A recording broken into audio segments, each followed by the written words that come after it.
Bonjour frères et sœurs, encore aujourd'hui c'est le dimanche, c'est la journée de notre Seigneur Jésus-Christ de Nazareth. Et nous voulons encore partager la parole de Dieu ce matin avec vous, alors vous qui me regardez de près ou de très loin, parce que le Seigneur nous aime. La parole de Dieu c'est la nourriture pour nos âmes. C'est ainsi, ayons cette amabilité d'écouter la parole de Dieu et d'entendre qu'est-ce que Dieu veut nous dire maintenant dans sa parole. Pendant que nous vivons ces derniers temps, ces derniers jours, et nous qui sommes chrétiens et chrétiennes, même pas chrétiens ou chrétiennes, mais il faut vouloir écouter la parole de Dieu, parce que Dieu nous parle de plusieurs façons, mais très souvent il parle aussi dans sa parole, et pour nous avertir de beaucoup de choses. Ainsi, sans plus tarder, nous allons partir maintenant dans le livre de Genèse. Le livre de Genèse, chapitre 19, versets 12 à 14, et puis nous allons passer au verset 23 au verset 26. La parole de Dieu nous dit dans le livre de Genèse, Genèse 19 au verset 12 jusqu'au verset 14. Les hommes dirent à Lot: qui as-tu encore ici? Gendre, fils et filles, et tout ce qui t'appartient dans la ville. Fais-les sortir de ce lieu, car nous allons détruire ce lieu, parce que le cri contre ses habitants est grand devant l'Éternel. L'Éternel nous a envoyés pour le détruire. Lot sortit et parla à ses gendres, qui avaient pris ses filles. Levez-vous, dit-il, sortez de ces lieux, car l'Éternel va détruire la ville. Mais aux yeux de ses gendres, il parut plaisanter. Au verset 23 jusqu'au verset 26, la Bible dit: le soleil s'est levé sur la terre lorsque Lot entra dans Soar. Alors l'Éternel fit pleuvoir du ciel sur Sodome et sur Gomorrhe du soufre et du feu de la part de l'Éternel.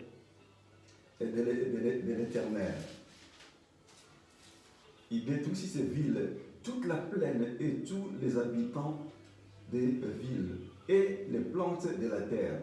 Verset 26, la femme de Lot regarda en arrière et elle devint une statue de sel. Amen. Ici, nous voyons pourquoi Dieu nous parle maintenant dans ce texte. C'est une leçon pour nous tous qui vivons à l'heure actuelle. C'est une leçon pour tous ceux qui me regardent. Et pendant que j'exhorte la parole de Dieu, moi-même, je m'y mets là-dedans. Donc, c'est une instruction et que Dieu veut nous parler de quelque chose là-dedans. Ici, donc, quand Dieu voulait détruire la ville de Sodome et Gomorrhe, il avait averti. Mais maintenant, précisément, Dieu vient dire à Lot, il dit: Lot, je vais détruire ces deux villes, Sodome et Gomorrhe. Mais Dieu a précisé quelque chose. Et pendant qu'il voulait les sauver dans cet état-là, Dieu a dit quelque chose. Là, maintenant, au verset 26. Voilà, c'est la clé de la parole de Dieu maintenant. La femme de Lot regarda en arrière et elle devint une statue de sel. C'est là où il y a le problème. Dieu veut les sauver. Mais donc Dieu les a invités. Donc ce que je veux faire, que personne ne regarde en arrière. Lot a entendu, ses filles ont entendu, sa femme aussi a entendu. Donc que personne ne devait regarder derrière ce que moi je vais faire, parce que ça devait être catastrophique. Dieu les a fait sortir. Il les a mis hors état de nuit. Et ils ont entendu, toute la famille, ils ont entendu. Et comme ils sont sortis de là, derrière, Dieu a fait descendre le feu et du soufre qui a détruit ces deux villes-là. Là, je ne peux pas dire que c'est par erreur ou par incompréhension ou malentendu. Non, la femme de Lot avait bien entendu pendant qu'ils étaient en train de sortir. Et quand le feu est tombé, elle s'est retournée pour regarder derrière. La conséquence, on dit que la femme de Lot regardant en arrière et elle devint une statue de sel. Ce n'était pas une joie pour que la femme de Lot devienne une statue de sel. Mais parce que Dieu les a avertis. Ce que je veux faire, vous, allez-y de là avant. Donc personne ne regarde en arrière. Mais par convoitise des choses de ce monde, les choses qu'elle a laissées là-bas dans Sodome et Gomorrhe, et la femme de Lot se retournant pour regarder en arrière, et elle devint une statue de sel. Comme Dieu il dit, ma parole ne retourne jamais à moi sans avoir accompli mes desseins et exécuté ma volonté. Et la conséquence était là. La femme de Lot est restée statue de sel. Aujourd'hui, pareillement, nous qui sommes des chrétiens ou des chrétiennes, beaucoup d'entre nous sont en train encore de regarder en arrière. Et Dieu nous a fait sortir des choses qu'on faisait qui n'est pas à gloire. Et Dieu veut que nous puissions aller de l'avant, non plus regarder en arrière. Mais jusqu'aujourd'hui, beaucoup qui sont comme enfants de Dieu, nous continuons encore à regarder en arrière. Nous faisons comme des chiens. Un chien qui a vomi et qui part encore manger et c'est qu'il a vomi. Toi-même, mon frère, ma soeur, qui me regarde maintenant de près ou de moi, est-ce que c'est normal?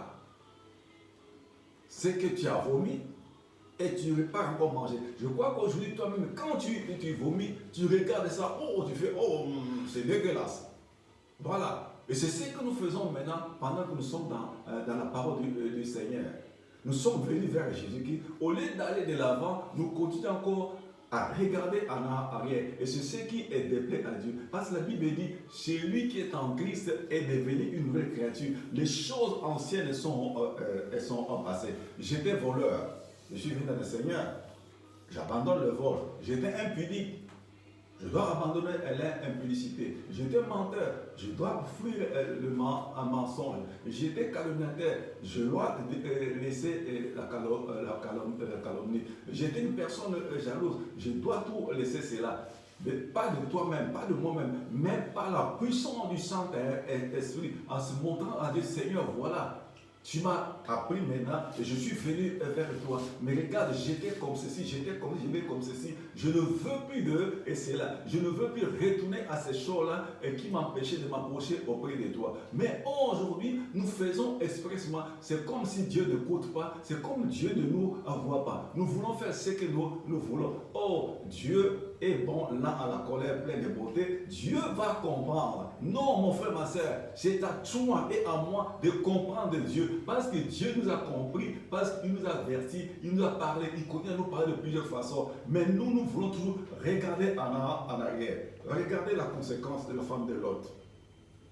C'est qu'elle est devenue une statue de sel.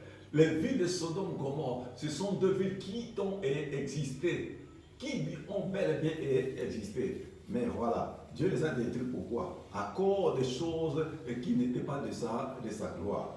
Aujourd'hui, toi et moi, Dieu nous a accordé la grâce de venir vers lui.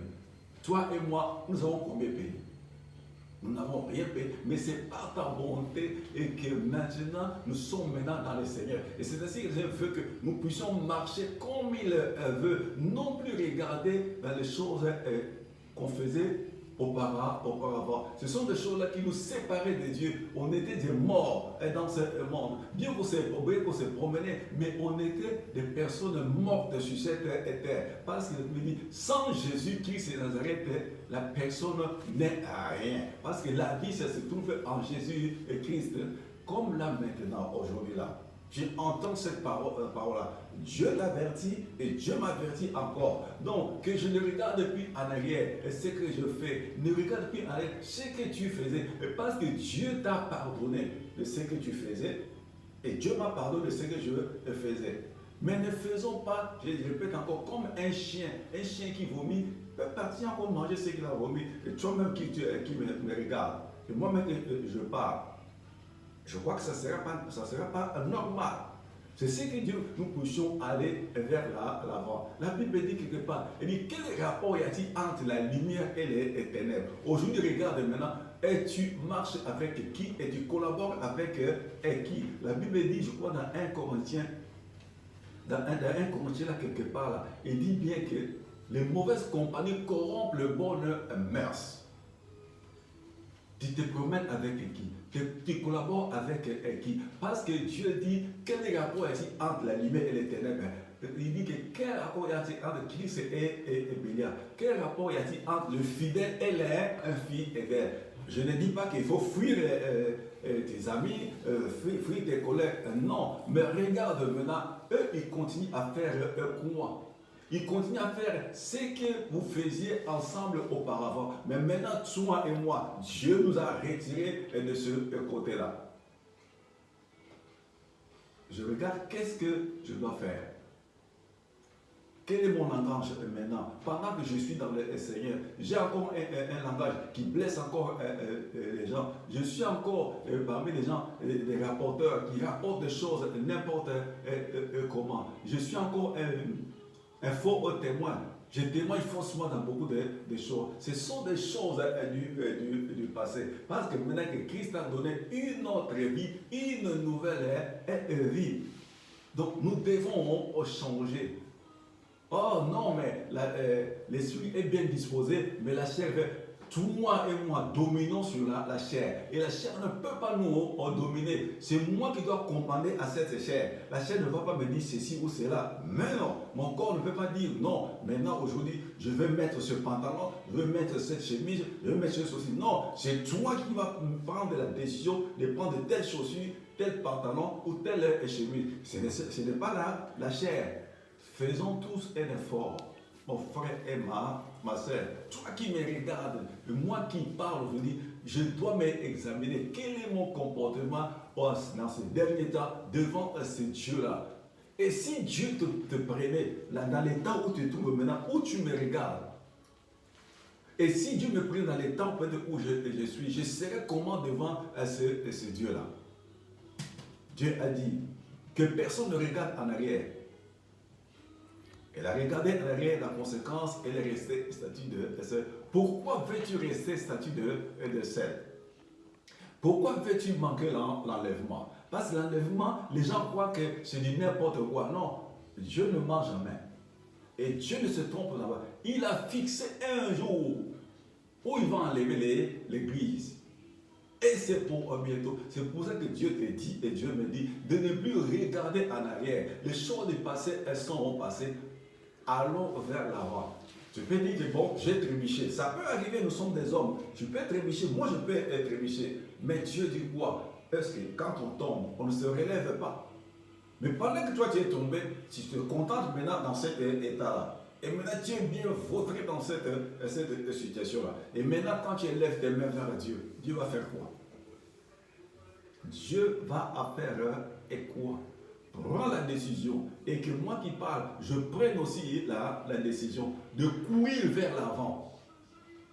L'apôtre Paul dit, ce n'est pas que j'ai atteint la perfection, mais je cours vers la perfection. Parce que je ne l'ai pas atteint. Moi, Paul, je cours.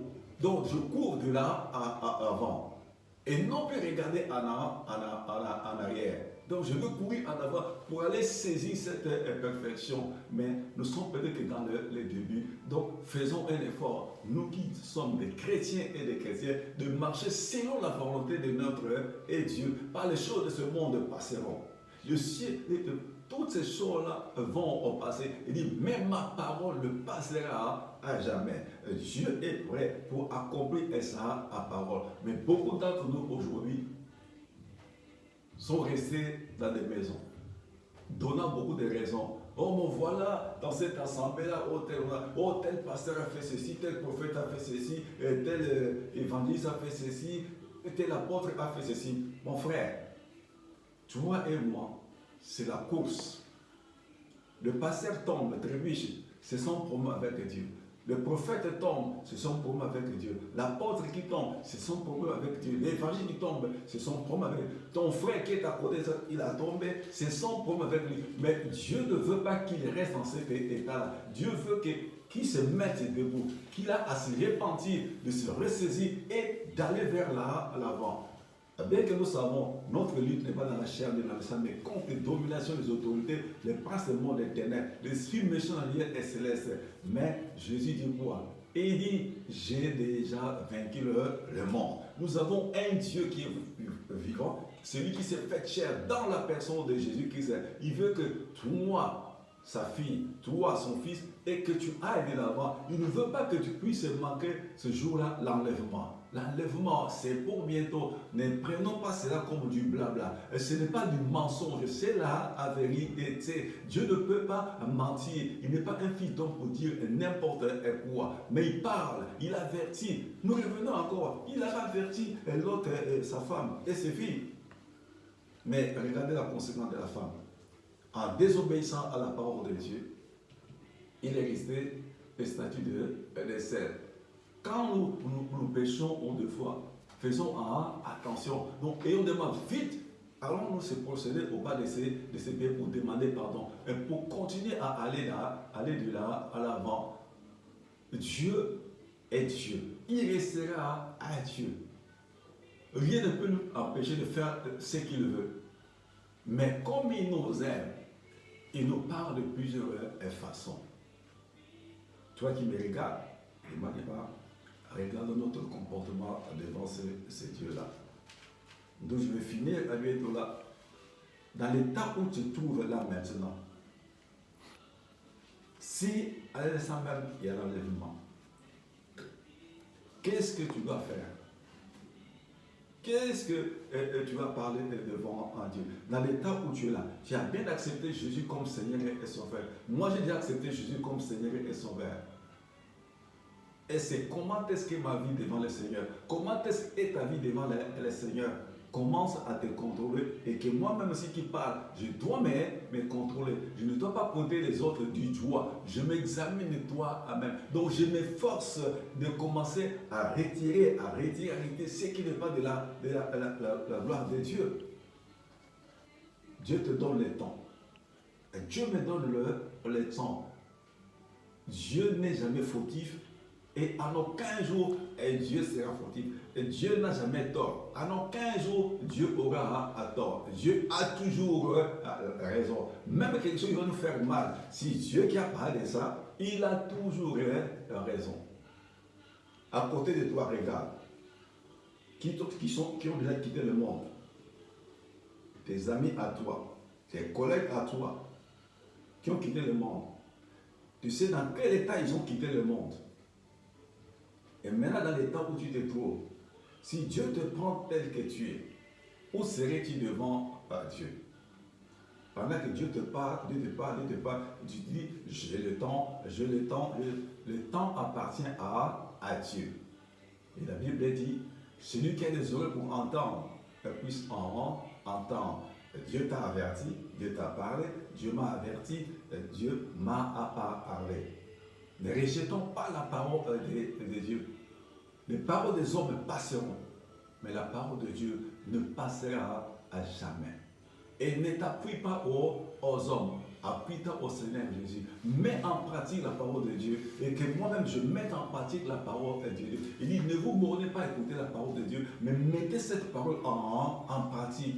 Et c'est là où nous verrons la gloire de Dieu. C'est là où tu verras la gloire de Dieu. Mon frère, ma soeur, je t'ai exhorté avec douceur et avec bonté. Je suis ton frère et je t'aime tel que tu es parce que Dieu t'aime. Pourquoi moi je dois te rejeter? Nous sommes là pour nous soutenir les uns les autres. La Bible dit, priez les uns pour les autres afin que vous soyez guéris. Seigneur notre Dieu, je te bénis, je te rends grâce de ce que tu m'as accordé de ce message pour ces quelques instants et que toute gloire est à toi et que toute personne qui entendra ce message, oh mon roi, soit touchée par la parole et que nous ne soyons pas comme la femme de l'autre qui avait entendu mais qui a voulu toujours regarder en arrière. La conséquence, elle est restée statut de sel. Mais Seigneur, tu ne veux pas que Seigneur, nous puissions rester des statuts de sel. Béni soit ton nom, ô Père éternel. Seigneur, merci de ce que tu gardes, ô Seigneur, ô mon roi, à tes enfants parmi les nations, dans les 5 continents. Que toute gloire te révèle, notre Dieu. J'ai ainsi prié dans le nom de Jésus de Nazareth, ton Fils. Amen. Que le Seigneur vous bénisse.